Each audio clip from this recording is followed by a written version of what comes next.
শেষ মুহূর্তের গোলে পয়েন্ট খোয়ালো বাংলাদেশের মেয়েরা। দেখুন, আর তো বেশি সময় নয়, 90 মিনিট হতে মাত্র 1 মিনিটই বাকি। এরপর কয়েক মিনিটের যোগ করার সময়, ব্যাস এটুকু সময় ঠেকিয়ে রাখতে পারলেই তো জয়। কিন্তু বাংলাদেশের মেয়েরা পারলেন না। 89তম মিনিটে গোল খেয়ে বসলেন। সেই গোল খেয়ে মেয়েদের অনূর্ধ্ব-17 এশিয়ান কাপ বাছাইয়ে নিজেদের প্রথম ম্যাচে স্বাগতিক জর্ডানের বিপক্ষে জিততেও পয়েন্ট খোয়ালো বাংলাদেশ। এগিয়ে গিয়েও ম্যাচ ড্র করলো 1-1 গোলে। 17 অক্টোবর একই মাঠে চাইনিজ তাইপের মুখোমুখি হবে কোচ সাইফুল বারী টিটুর দল। জর্ডানের আকাবা স্টেডিয়ামে গতকাল ম্যাচের 3য় মিনিটেই এগিয়ে যায় বাংলাদেশ দল। মামুনি চাকমার ফ্রি কিক প্রতিপক্ষের রক্ষণ দেয়ালে লেগে দিক পাল্টায়।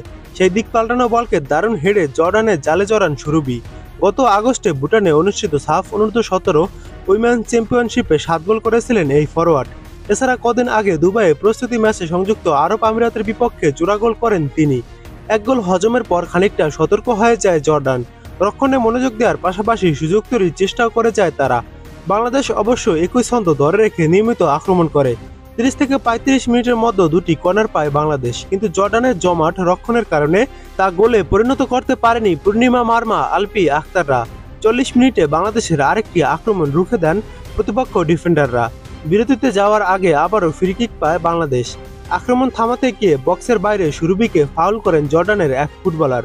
সেই ফ্রি কিক থেকে নেওয়া মামুনি চাকমা শট পোস্টের পাশ দিয়ে চলে যায়। দ্বিতীয়ার্ধে বাংলাদেশ একাধিক আক্রমণ করেও ব্যবধান আর বাড়াতে পারেনি। উল্টো 89 মিনিটে জর্ডানের মীরা চমৎকার 1 গোল করে ম্যাচে সমতায় ফেরায়। এইচ গ্রুপে পয়েন্ট তালিকায় এখনও 1 নম্বরে রয়েছে বাংলাদেশ। 1 ম্যাচ খেলে 1 ম্যাচ ড্র করেছে, বাংলাদেশের পয়েন্ট 1। 2 নম্বরে জর্ডানও 1 ম্যাচ খেলে 1 ম্যাচ ড্র করেছে, জর্ডানের পয়েন্ট 1। চীনিজ তাইপে এখনও কোনো ম্যাচ খেলেনি। মূল আসরের আগে এ মাসের শুরুর দিকে সংযুক্ত আরব আমিরাতের দুবাইয়ে 2টি প্রস্তুতি ম্যাচে জয় পায় বাংলাদেশ দল।